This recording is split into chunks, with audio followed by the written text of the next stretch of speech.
Je suis né d'une longue balade en bicyclette pendant les premiers congés payés. Mon père s'est acheté une caméra et filme alors tous les grands événements de notre vie. Noël 1938.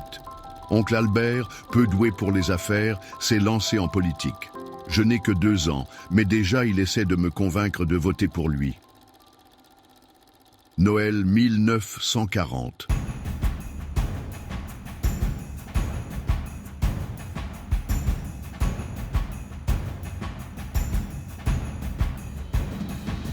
Les Allemands entrent dans Paris en marchant au pas.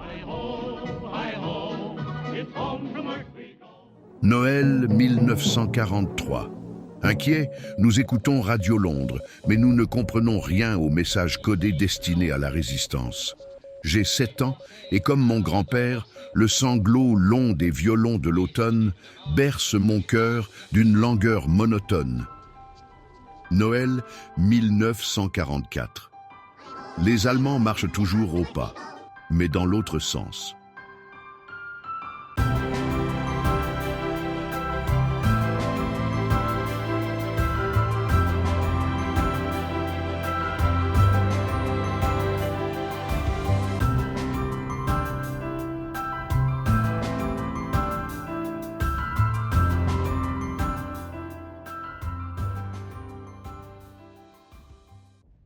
Noël 1946. Oncle Albert, devenu mystérieusement riche, vient au repas de Noël les bras chargés de cadeaux qui amusent autant mon père que moi-même. Il refuse désormais que nous le filmions. Malicieusement, mon père s'amuse l'espace d'un instant à capter sa chaise vide. Stop! C'est à partir de maintenant que la légende commence. Noël 1950. Nous acceptons de bonne grâce ces nouvelles règles. Pas de photos, pas de questions. Nous avons dû détruire les bobines de films où il apparaissait. Mon père a-t-il compris? Est-il complice? A-t-il réellement tout détruit? Noël 1956. J'ai 20 ans, je me fiche bien de l'oncle Albert. Je pense au jazz, à la télévision, à Brigitte Bardot et à la nouvelle pile atomique de Marcoule. À Brigitte Bardot surtout. Noël 1968. Mon père filme désormais en couleur. Je suis à mon tour papa pour la première fois. L'oncle Albert m'offre les carnets d'Albert Camus en me citant cet extrait. La civilisation vient de parvenir à son dernier degré de sauvagerie. Il va falloir choisir. Mais que veut-il que je choisisse? Et lui, qu'a-t-il choisi exactement? Noël 1974. Oncle Albert a le souffle court. Il est sec et recroquevillé comme une vieille pomme abandonnée.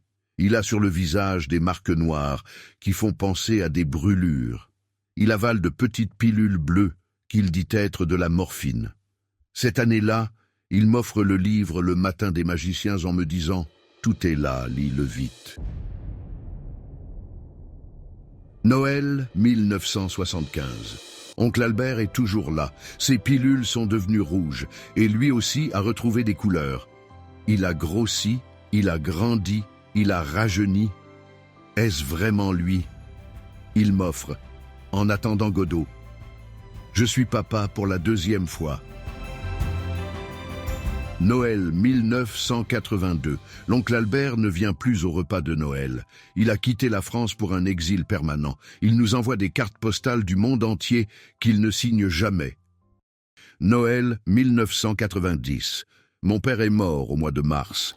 Et en rangeant ses affaires, j'ai trouvé une bobine de film portant l'étiquette « Oncle Albert, Nouveau-Mexique, 1945 ». Je ne sais pas comment elle est arrivée chez nous, ni même si un des hommes sur l'écran est réellement l'oncle Albert.